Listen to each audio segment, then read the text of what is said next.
యవన బిడ్డలకు చెప్తున్నాను, ఒక అన్నగా చెప్తున్నాను, మీకు మంచి సలహా చెప్తున్నాను. ఉరకలెత్తే మీ రక్తం కొన్నిసార్లు ఆర్గ్యుమెంట్లకు పరిగెడుతుంది. అనవసరమైన ఆర్గ్యుమెంట్లు చేయకండి.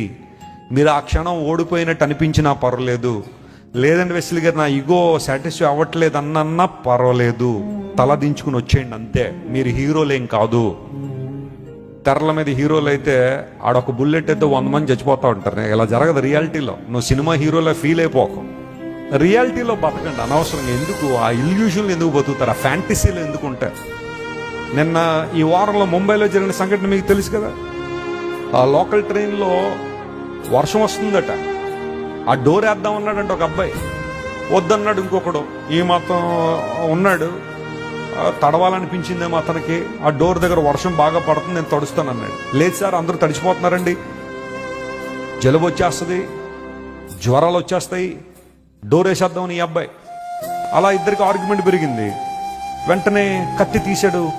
అందరూ అక్కడే ఉన్నారు, పొడి చేశాడు అంతే.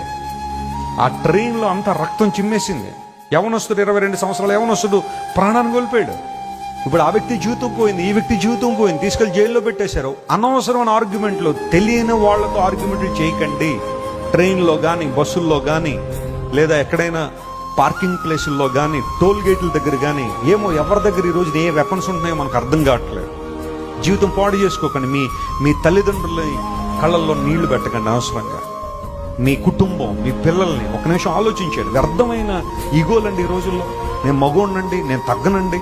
తగ్గాలి, కొన్నిసార్లు తగ్గాల. నీ పిల్లల కోసం తగ్గాలి నువ్వు. అంతేగాని నువ్వు హీరోలాగా ఫీల్ అయిపోతే కొన్నిసార్లు చాలా అనర్థాలు ఎదుర్కోవాల్సి వస్తుంది.